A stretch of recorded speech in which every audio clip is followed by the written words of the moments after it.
नाथ पृष्ठाय भूतले श्रीमते भक्ति वेदांत नारायण गोस्वामी इति नामिने। नमो विष्णुपादाय आचार्य सिंह रूपिणे श्री श्रीमद् भक्ति प्रज्ञान केशव गोस्वामी इति नामिने। नमो विष्णुपादाय कृष्ण पृष्ठाय भूतले श्रीमते भक्ति सिद्धांत सरस्वती इति नामिने। वाञ्छाकल्पतरुभ्यश्च कृपा सिन्धुभ्य एव च पतितानां पावनेभ्यो वैष्णवेभ्यो नमो नमः। जय रूप सनातन भट्ट रघुनाथ श्री जीव गोपाल भट्ट दास रघुनाथ ए छह गोसाई करी चरण बंदन जहाँ है ते विघ्ननाश अभीष्ट पूर्ण। आजानुलंबित भुजौ कनकावदातो संकीर्तनय कपितरो कमलायताक्षो विश्वम्भरो द्विजबरो युगधर्म पालो वंदे जगत प्रिय करो करुणावतारो। हे कृष्ण करुणा सिंधु दीनबंधो जगत्पते गोपेश गोपिका कांतो श्री राधा कांत नमोस्तुते। तप्त कांचन गौरांगी राधे वृंदावनेश्वरी वृषभानुसुते देवी प्रणमामि हरिप्रिये। भक्त्या विहीनापराध लक्ष्य क्षिप्तास्य कामादितरंग मध्ये कृपामयि त्वां शरणं प्रपन्ना वृंदे नमस्ते चरणारविंदम। श्री चैतन्य नित्यानंद अद्वैतादि भक्त वृंद शिरे धरी सवार चरण। स्वरूप रूप सनातन रघुनाथे ऋषि चरण धूलि करु मस्तक भूषण। श्री कृष्ण चैतन्य प्रभु नित्यानंद श्री अद्वैत गदाधर शिवासादि श्री गौर भक्त वृंद। हरे कृष्णा कृष्णा कृष्णा हरे हरे हरे राम राम राम हरे हरे। छोटो बड़ो भक्तगण बंदी सवार श्री चरण सबे मोरे करो संतोष। मैं सर्वप्रथम अपने परम आराध्यतम गुरुपाद बधु जगत गुरु नित्य लीला पृष्ठ ओम विष्णुपाद अष्टोदश श्री श्रीमद शिला भक्ति वेदांत नारायण गोस्वामी महाराज जी के श्री चरण कमलों में अनंत कोटि दंडवत प्रणाम ज्ञापन करता हूँ। तदनंतर नित्य लीला पृष्ठ ओम विष्णुपाद अष्टोदश श्री श्रीमद शिला भक्ति विज्ञान भारती गोस्वामी महाराज जी के श्री चरण कमलों में मेरा अनंत कोटि दंडवत प्रणाम। समस्त रूपानुगुरु परंपरा के श्री चरण कमलों में मेरा अनंत कोटि दंडवत प्रणाम। सपार्थ सपरिकर शिला प्रभुपाद भक्ति सिद्धांत सरस्वती गोस्वामी ठाकुर जययुक्त हूँ। सपार्थ सपरिकर श्री गौर नित्यानंद प्रभु श्री राधा माधव जययुक्त हूँ। उपस्थित श्रीपाद माधव प्रिय प्रभु अनन्य वैष्णव वैष्णवी सबके चरण कमलों में मेरा यथा योग्य दंडवत प्रणाम। हरे कृष्ण।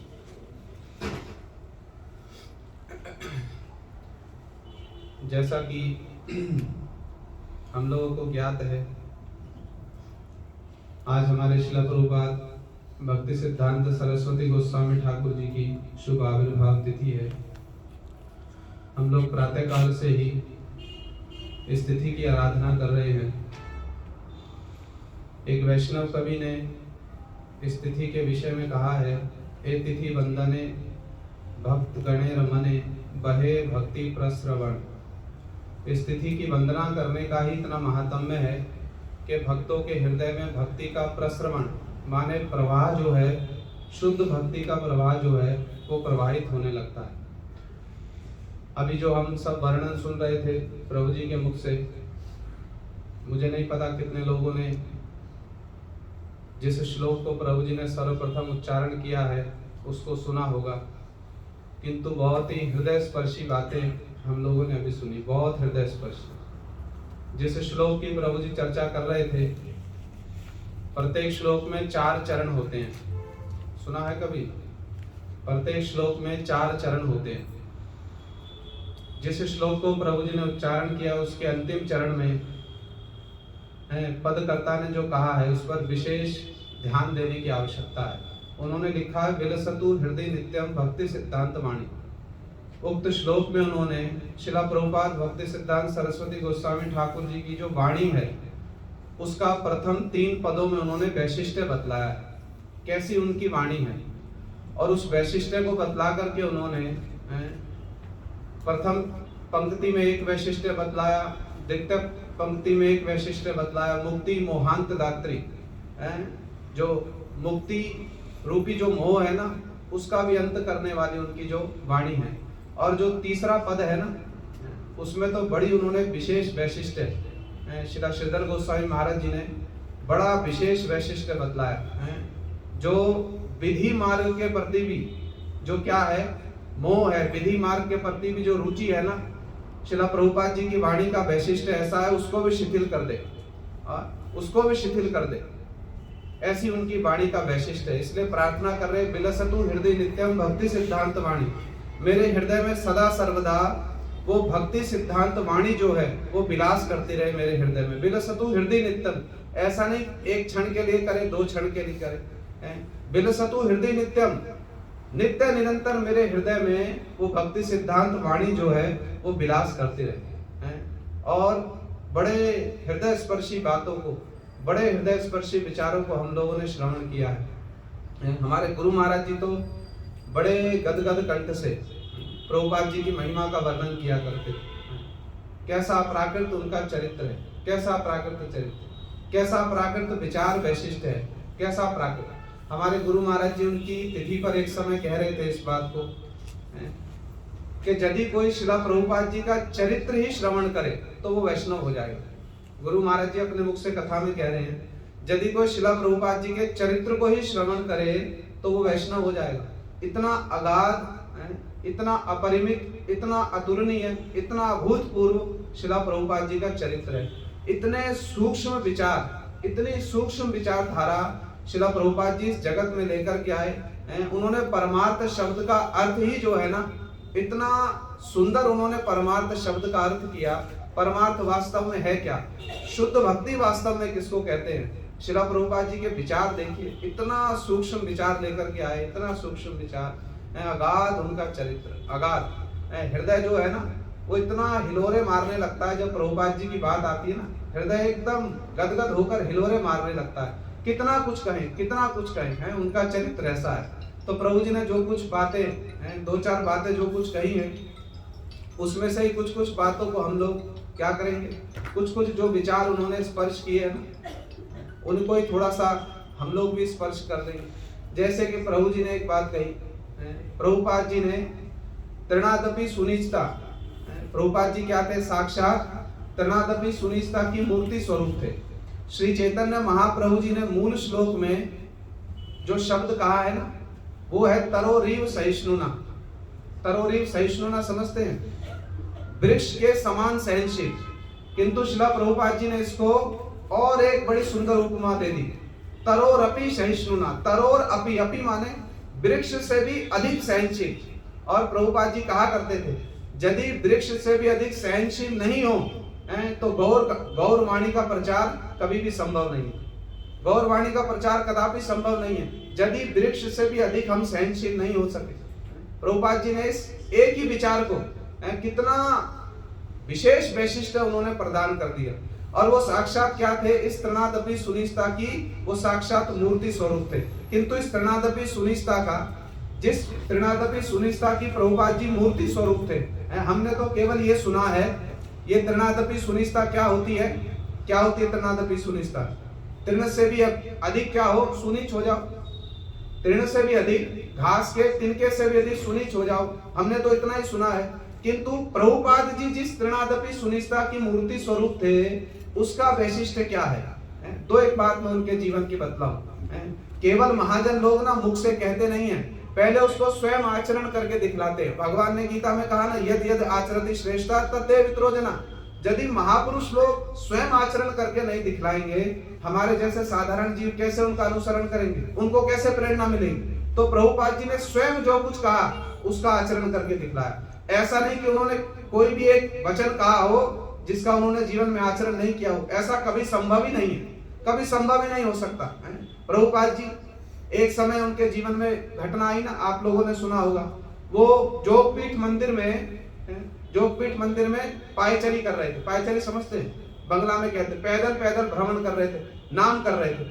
और उस समय में बरसात का समय है, बड़ी घनघोर वर्षा है। और उसी समय में उनके मन में एक हठात एक इच्छा हुई। क्या इच्छा हुई, यदि कहीं से एक आम मिल जाता, आम का उस समय में वो नहीं था, समय नहीं था, यदि एक आम मिल जाए तो क्या करें, उसको महाप्रभु जी को भोग लगा करके उसका प्रसाद हम ग्रहण कर दें। एक क्षण के लिए उनके मन में ये बात आई। उसी समय में उन्होंने अपने चित्त को धिक्कार दिया, मेरे हृदय में ये कुछ महाप्रभु की वस्तु जो है उसको कुछ भोग करने की इच्छा हुई। जैसे माधवेंद्रपुरी पाद जी के मन में आया ना, मन में क्यों आया था? माधवेंद्रपुरी पाद जी के मन में क्या विचार आया था? विचार ये आया था कि जो ये खीर है, अमृत केली नाम की खीर, जो ये खीर गोपीनाथ जी को भोग लग रही है, यदि थोड़ा सा हमको चखने को मिलती तो इसका स्वाद हम देख लेते और ऐसे ही अपने गोपाल जी को भोग लगाते। मन में ये विचार आया, किंतु इसके लिए भी धिक्कार दिया, इसके लिए भी धिक्कार दिया।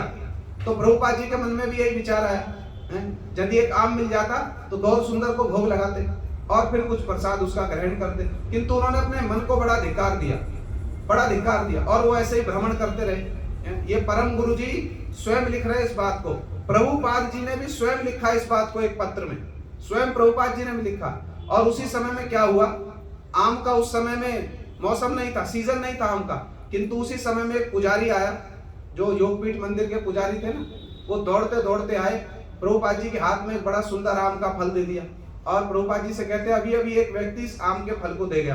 प्रभुपाद जी ने देखा, उस आम के फल को क्रंदन करने लगे, क्रंदन करने लगे। पुजारी को वापस दे दिया फल, ये कहकर इसको महाप्रभु जी को भोग लगाकर प्रसाद सबको बांट देना। और उस दिन के पश्चात प्रभुपाद जी ने जीवन में कभी आम ग्रहण नहीं किया।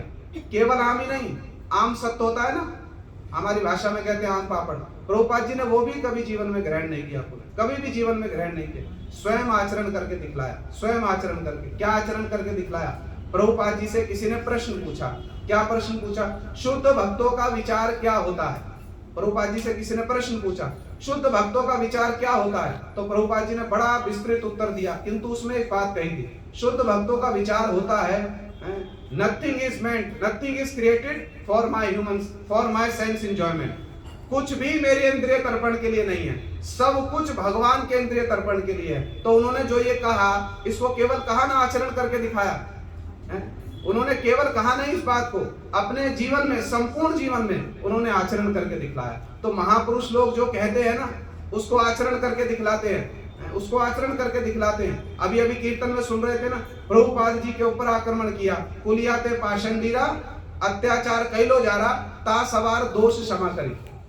कुलिया में नवदीप धाम परिक्रमा के समय में हम सुनते ना, प्रभुपाद जी के ऊपर आक्रमण किया, उनके प्राण हरण करने की चेष्टा की, किंतु प्रभुपाद जी ने क्या किया? कुलियाते पाषंडीरा, अत्याचार कैलो जारा, ता सवार दोष क्षमा करी। उन सबके दोष को क्षमा कर दिया, सबके दोष को। तो तृणादपि सुनिष्ठा तरोरपि सहिष्णुना, तरोरपि सहिष्णुना माने वृक्ष से भी अधिक सहनशील, उनके प्राण हरण करने की चेष्टा की, किंतु उन्होंने क्या किया? सबके दोष को क्षमा कर दिया। और सबने साधुवाद साधुवाद देते हुए क्या कहा? नित्यानंद प्रभु जी की लीला जो है ना, वो पुनः प्रकाशित हो गई, पुनः प्रकाशित हो गई। नित्यानंद प्रभु जी के मस्तक पर क्या किया? मटकी फोड़ दी, किंतु फिर भी प्रेम दान किया। तो महाजन लोग जो है ना, स्वयं आचरण करके दिखलाते, किंतु इसमें एक विशेष विचार है, इसमें एक बड़ा विशेष विचार। प्रभुपाद जी की तृणादपि सुनिष्ठा का वैशिष्ट्य क्या था? क्या था वैशिष्ट्य? दो एक बात बदला उनके जीवन की, छोटी छोटी सी। प्रभुपाद जी कहाँ गए? एक बार गए प्रभुपाद जी नित्यानंद प्रभु जी के जन्म स्थान। कहाँ गए? नित्यानंद प्रभु जी के जन्म स्थान।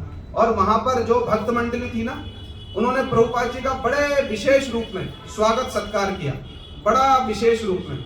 और यदि उन सब विशेषणों को हम पढ़े ना, हृदय गदगद हो जाता है। क्या सुंदर सुंदर उन्होंने बातें लिखी। राढ़ देश है ना, जहाँ की मिट्टी भी लाल होती है, बड़ा वो क्या कहते हैं, हिंदी भाषा में कहते हैं ना, वज्र जैसा जो स्थान है, बड़ा जर्जर स्थान है एकदम, जहाँ पर कोई पेड़ पौधा भी नहीं होता। तो उस ऐसा वो स्थान है राढ़ देश उस समय में। ये इनको बालकों को चुप करा दो भाई, या तो पीछे लेकर चले जाओ पीछे के घर में। तो प्रभुपाद जी कहाँ गए? हरे कृष्णा कृष्णा कृष्णा हरे हरे, हरे राम राम राम हरे हरे। हरे कृष्णा कृष्णा कृष्णा हरे हरे, हरे राम राम हरे हरे। तो प्रभुपाद जी गए राढ़ देश में, बड़ा उनका सुंदर सत्कार किया और इतने सुंदर सुंदर वचन उनके विषय में कहे। यहाँ तक भी कहा कि ये राढ़ देश में जितने प्रकार का कुसिद्धांत प्रचलित है ना, उस कुसिद्धांत को मार्जन करने के लिए श्री नित्यानंद प्रभु जी ने किनको भेजा है? साक्षात सिद्धांत सरस्वती जी को भेजा है। बड़े सुंदर सुंदर विशेषणों के साथ में प्रभुपाद जी की महिमा का गुणगान किया। जब प्रभुपाद जी के बोलने का समय आया तो प्रभुपाद जी ने क्या कहा?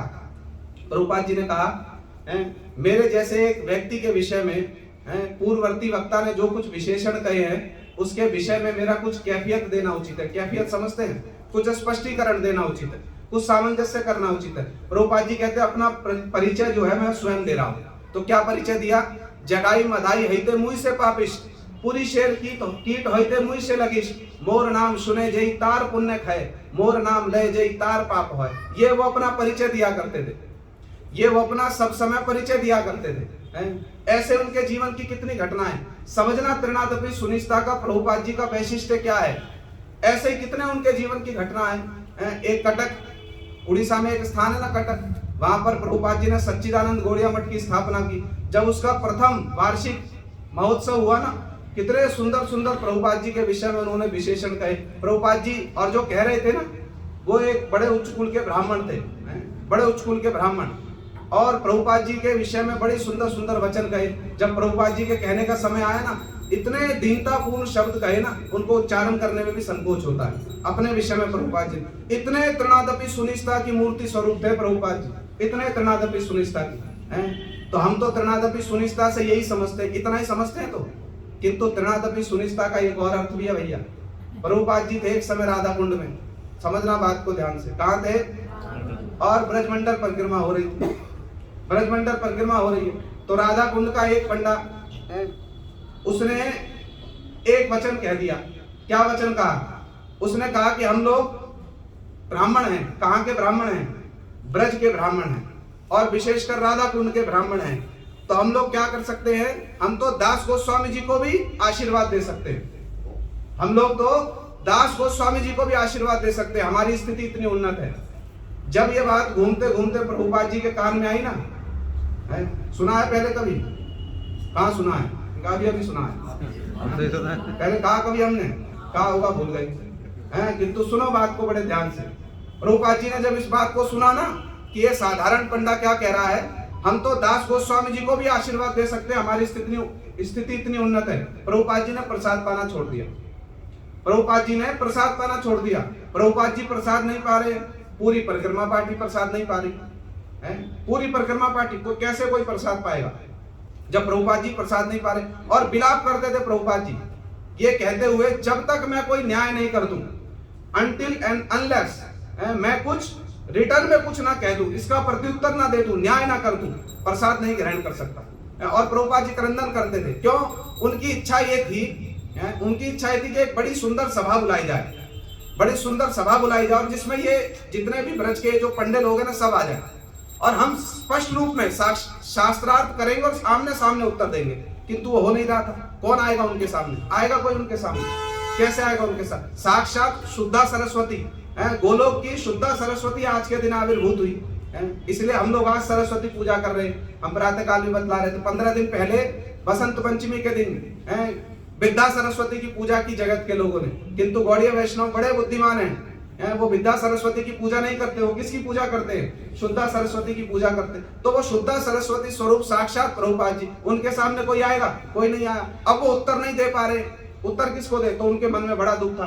तो जो जनरल सेक्रेटरी थे उस समय के, वो आए प्रभुपाद जी के सामने और आकर के उनसे कहा कि ये साधारण पंडा, आप इसकी बात को इतना गुरुत्व क्यों दे रहे हैं?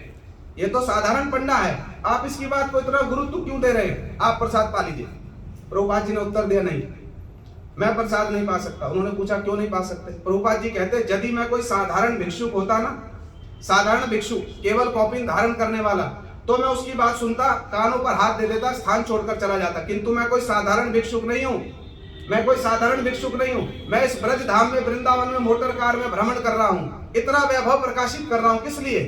किस लिए वैभव प्रकाशित कर रहा हूं? जगत के लोगों को। प्रभुपाद जी ने उत्तर दिया, कहते मेरा संपूर्ण जीवन समर्पित है, my life is fully dedicated. मेरा संपूर्ण जीवन समर्पित है जगत के लोगों को ये दिखलाने के लिए कि हमारे जो पूर्वाचार्य हैं, रूप गोस्वामी, सनातन गोस्वामी, रघुनाथ दास गोस्वामी, जिन्होंने एक प्रभुपाद जी ने तो ये शब्द व्यवहार किया कि जिन्होंने ऐसा जीवन दिखलाया है कि मार्ग पर चलने वाला जो भिक्षुक है ना, उससे भी हीन माने, जिनके पास कुछ भी नहीं है, जिन्होंने ऐसा जीवन दिखलाया, किंतु वास्तव में उनकी जो एटर्नल वेल्थ है, आंतरिक संपत्ति है, वो कितने उन्नत स्तर की है। जगत के लोगों को ये दिखलाने के लिए, प्रदर्शित करने के लिए मेरा संपूर्ण जीवन जो है वो समर्पित है। तो जब तक मैं कोई उत्तर नहीं दे दूंगा तब तक प्रसाद ग्रहण नहीं कर सकता। ये उनका विचार था। इसको कहते हैं तृणादपि सुनिष्ठा।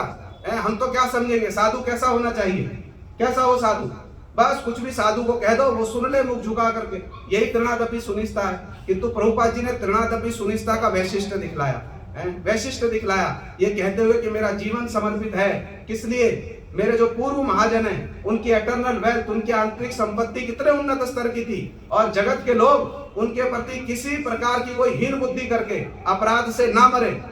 इन जगत वासियों को उस अपराध के पंख से उनकी रक्षा करने के लिए मैं इतना वैभव दिखला रहा हूँ, मैं इतना वैभव दिखला रहा हूँ। प्रभुपाद जी ने प्रसाद ग्रहण नहीं किया। तो फिर राधा कुंड पर एक और पंडित थे, वो थोड़े ज्येष्ठ थे, वयोवृद्ध। उन्होंने उस पंडित को बड़ा उसकी बड़ी भर्त्सना की। तुम कहते हो तुम ब्राह्मण हो, अरे तुम काम क्रोध के दास हो, और केवल ब्राह्मण होने से हो जाएगा? वो इतने श्रेष्ठ महात्मा है, कितना कुछ जन कल्याण का कार्य कर रहे हैं, और तुमने उनके पूर्वाचार्य की निंदा की, उनके चरणों में अपराध किया। जाओ जाकर के उनसे क्षमा मांगो, जब तक क्षमा नहीं मांगोगे तुम्हारी रिहाई नहीं है। तब वो पंडित ने आकर प्रभुपाद जी के चरणों में क्षमा प्रार्थना की, तब जाकर के प्रभुपाद जी ने प्रसाद ग्रहण किया। ऐसे तृणादपि सुनिष्ठा। हम तो केवल कुछ एक शब्द को सुन लेते हैं, जैसे हम पीछे चर्चा कर रहे थे ना, गुरु दर्शन। अब हमारे हिसाब से क्या है गुरु दर्शन, हमारे अनुसार क्या है, गुरु जी आए, हमने उनका दर्शन कर लिया, होगा गुरु दर्शन, यही गुरु दर्शन है। ऐसे तृणादपि सुनिष्ठा, उसका क्या अर्थ है तृणादपि सुनिष्ठा का? प्रभुपाद जी का विचार था, हमारे शरीर के ऊपर आक्रमण करेगा सब कुछ सह लेंगे, किंतु विचारों के ऊपर आक्रमण करेंगे, हमारे पूर्व गुरु के विचारों के ऊपर आक्रमण करेंगे, उसको किसी प्रकार से सहन नहीं करेंगे। उन्होंने कभी भी नहीं किया। सत्य के साथ में उन्होंने किंचित मात्र सा भी समझौता कभी भी जीवन में नहीं किया।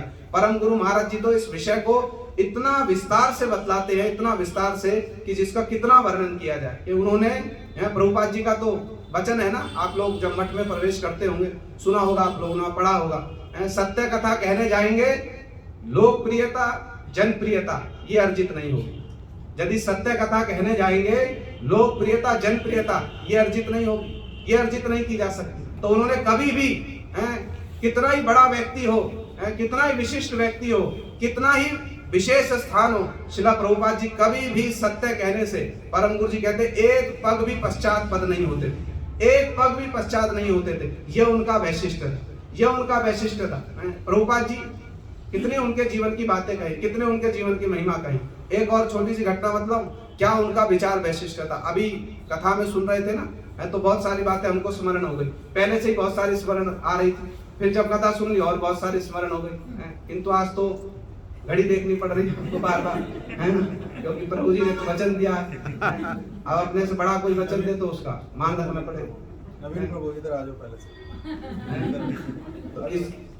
तो इसलिए तो हमारे सुन रहे थे हम लोग प्रभुपाद जी के विषय में।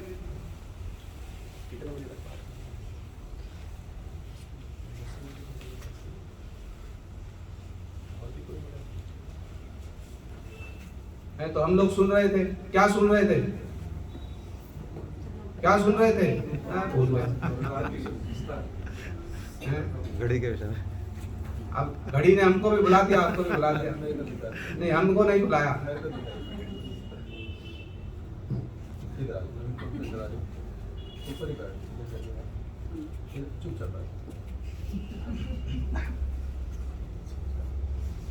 जो अभी राधा कुंड वाली घटना का संजय प्रभु वर्णन कर रहे थे, हमारे शिला महाराज जी कहते थे कि शिला प्रभुपाद जी ने कहा, मैं कोई साधारण त्यागी या फिर ब्रह्मचारी सन्यासी नहीं हूँ। मैंने संप्रदाय की सेवा का दायित्व अपने सिर के ऊपर स्वेच्छा पूर्वक लिया है। संप्रदाय की सेवा का दायित्व लेना जो होता है, उसमें जो तृणादपि सुनिश्चिता की आवश्यकता पड़ती है, उसकी, और जो हमारी केवल मात्र एक शाब्दिक व्याख्या है त्रिनादपि सुनिश्चिता की, वो बहुत ही अलग है। जैसे उन्होंने संप्रदाय की सेवा का जो दायित्व लिया, सेवा के दायित्व को लेना ही वास्तविक रूप में त्रिनादपि सुनिश्चिता, और उसको करने जा करके जो बहुत कुछ करना पड़ता है उसका नाम त्रिनादपि सुनिश्चिता। इस प्रकार से महाराज जी वर्णन करते थे। मैं फिर मेरी गाड़ी आ गई तो कोई बात नहीं, थोड़ा बोल मैं बाद में बोल दूंगा, एक ही बात कंटिन्यू चल रहा था, वो चल रहा था। एक साथ कर लो, एक साथ रहेगा रिकॉर्डिंग। तो कहाँ थे हम लोग? घड़ी पे गाड़ी स्टेशन पर रुक गई। तो हम लोग सुन रहे थे प्रभुपाद जी के विचार वैशिष्ट्य को। प्रभुपाद जी की विचारधारा है ना, बड़ी सूक्ष्म विचारधारा भैया, बड़ी सूक्ष्म विचारधारा। उसको समझने के लिए भी ना, प्रभुपाद जी स्वयं एक बात कहा करते थे, सुनना बात को ध्यान से। प्रभुपाद जी कहा करते थे, एक्स्ट्रा ऑर्डिनरी मेरिट हुए बिना, एक्स्ट्रा ऑर्डिनरी मेरिट समझते हैं, असाधारण योग्यता लाभ किए बिना कोई भी शुद्ध भक्ति की बातों को नहीं समझ सकता। तो जब तक एक्स्ट्रा ऑर्डिनरी मेरिट हम लाभ नहीं करेंगे, तब तक प्रभुपाद जी की विचारधारा, उसको कहाँ स्पर्श करने का सामर्थ्य है हमारे भीतर, कहाँ स्पर्श करने का सामर्थ्य। किंतु फिर भी सुन रहे हैं, फिर भी कह रहे हैं, सुनते सुनते कहते कहते क्या हो, कभी ना कभी किसी विषय पर हमारा मन, हमारा हृदय जो वो समर्पित हो जाए। तो इसलिए ही सुन रहे हैं बातों को, कहते कहते कहते कहते कभी हमारे जीवन में भी वो आचरण में आ जाए प्रभुपाद जी की विचारधारा। तो प्रभुपाद जी की एक घटना बतलाऊं, बड़ी सुंदर बात है। विचार देखो कितने सूक्ष्म बोला करते हैं। तो प्रभु जी ने जो बात कही ना, उससे हमको स्मरण हो गया। वो तीसरी पंक्ति में श्लोक में कहा गया ना, जो विधि मार्ग के प्रति जो रतिमति है ना, प्रभुपाद जी की वाणी का वैशिष्ट्य ऐसा है कि उसको भी शिथिल कर देती है। और कहाँ पहुंचा देती है? रागा राध्य राधेश धानी। धानी समझते हैं किसको कहते हैं? किसको कहते हैं धानी? धानी माने स्थान, आधार। जैसे कहते हैं ना राजधानी, राजधानी का अर्थ क्या हुआ? राजा का स्थान, जहां पर राजा रहता है, निवास करता है। तो धानी माने प्रभुपाद जी की वाणी का ऐसा वैशिष्ट्य है कि वो कहाँ ले जाती है? विधि मार्ग के प्रति भी जो रतिमति है ना, उसको भी शिथिल करके ब्रज मार्ग में ले जाती है, ब्रज की भक्ति में प्रवेश करा देती है। ऐसी प्रभुपाद जी की वाणी का वैशिष्ट्य है, ऐसा प्रभुपाद जी के वाणी का वैशिष्ट्य है। तो उनके एक जीवन की छोटी सी घटना बतलाऊं। प्रभुपाद जी ने अपने समय में चैतन्य पाद पीठ की स्थापना की बहुत स्थानों पर। जहां जहां महाप्रभु जी गए ना, विचार को सुनना, विचार को सुने ना, हृदय में बड़े हिलोरे आ जाते। क्या सूक्ष्म विचार कहते, मन ना नाचना आरंभ कर देता। प्रभुपाद जी की बातें जब पढ़ते हैं ना, और वास्तव में बताओ, हम तो एकांत में नाच भी लेते कभी कभी। ऐसी ऐसे, अरे हमने प्रभुपाद जी का एक प्रबंध देखा, उसका अनुवाद किया। उसमें प्रभुपाद जी ने बतलाया, मैं कलकत्ता में क्यों रहा, मैं कलकत्ता में क्यों रहा है, मैंने बाबा जी महाराज का आज्ञा किस प्रकार पालन की। जब हमने पढ़ा ना उसको प्रबंध को, हम तो बस क्या बतला, हमारे हृदय की क्या अवस्था हो गई। इतना सूक्ष्म अभूतपूर्व विचार उन्होंने बतलाया, हृदय आनंद से नाचने लगता है। यार ये तो कहीं सोच ही नहीं सकते थे, ऐसा प्रभुपाद जी का विचार है। तो देखो क्या प्रभुपाद जी का विचार। तो प्रभुपाद जी क्या करते थे, कहाँ जाते थे, कहाँ जाते थे, क्या स्थापना करने जाते थे? चैतन्य पाद पीठ। अरे इधर सुनो ध्यान से। प्रभुपाद जी स्थान स्थान पर चैतन्य पाद पीठ। चैतन्य पाद पीठ माने जहां जहां महाप्रभु जी गए ना, जिन स्थानों में, बहुत सारे स्थानों में प्रभुपाद जी ने उनकी स्मृति में क्या किया है? पाद पीठ की स्थापना की है। तो प्रभुपाद जी एक समय गए मंदार मधुसूदन। सुनना बात को ध्यान से। हम तो इतनी चेष्टा करते सरल से सरल कहकर बतलाएं, सरल से सरल, ताकि हमारे भी कुछ पल्ले पड़े, आपके भी कुछ पल्ले पड़े, तभी तो सुनने का आनंद है। हमने अपनी बात कह दी, समझ में कुछ आया नहीं, उसका कोई लाभ है? तो थोड़ा समझने की भी चेष्टा करो। कहाँ गए थे प्रभुपाद जी? मंदार मधुसूदन। मंदार मधुसूदन कहाँ है? अब ये तो आपको नहीं पता होगा। बिहार में एक स्थान है बौंसी, वहां पर है मंदार मधुसूदन। प्रभुपाद जी वहां पर गए। लोग समझते थे शिवजी जी का मंदिर है, किंतु वास्तव में वो क्या है? वहां पर भगवान विष्णु जी के चरण चिन्ह हैं। तो प्रभुपाद जी वहां पर गए और बड़ी सुंदर सुंदर वहां पर सब प्रभुपाद जी ने बड़े सुंदर रूप में चैतन्य पाद पीठ की स्थापना की। और प्रभुपाद जी मंदिर में बैठे, बड़े हृदय स्पर्शी सब घटनाएं हैं भैया। प्रभुपाद जी मंदिर में बैठे, एक भक्त आसन ले आया। प्रभुपाद जी कहते नहीं, विष्णु के मंदिर में, कृष्ण के मंदिर में, ठाकुर जी के मंदिर में बड़े दीनहीन भाव से बैठना चाहिए, बड़े दीनहीन भाव से। फिर प्रभुपाद जी हरि कथा कहनी आरंभ की। तो अपनी हरि कथा में प्रभुपाद जी ने एक बड़ी अच्छी बात बतलाई।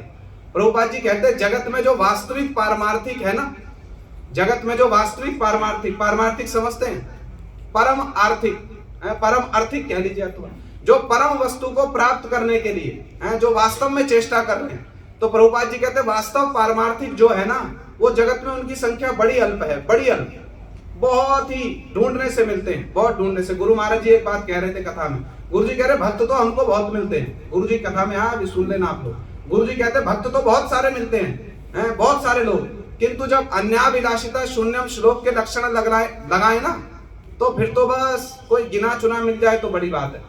भक्त तो बहुत सारे हैं, बहुत मिलते हैं, गुरु जी कह रहे लोग तो बहुत मिलते हैं, किंतु त्रिनादमी सुनिश्चिता वाला लक्षण, ये अन्याभिलाषिता शून्यम वाला लक्षण लगा दो ना, फिर तो कोई इक्का दुक्का ही मिलता है, गुरु जी कह रहे। तो प्रभुपाद जी ने इसी बात को कहा, जगत में पारमार्थिक लोग बहुत कम है, वास्तव पारमार्थिक। तो प्रभुपाद जी कहते कल जब मैं मंदार मधुसूदन के लिए यात्रा कर रहा था, तो मैं भागलपुर स्टेशन पर खड़ा था, प्रभुपाद जी खड़े होंगे, ट्रेन की अपेक्षा कर रहे होंगे, तो प्रभुपाद जी कहते एक व्यक्ति मेरे निकट में आया, एक व्यक्ति मेरे निकट में आया और मुझसे मेरा बड़ा सम्मान किया, उसने बड़ा सम्मान करके, प्रभुपाद जी भाषा में कहते बहुत हाचू पाचू करके मुझसे उसने एक प्रश्न पूछा, महाराज जी आपका मुनाफा कितना है?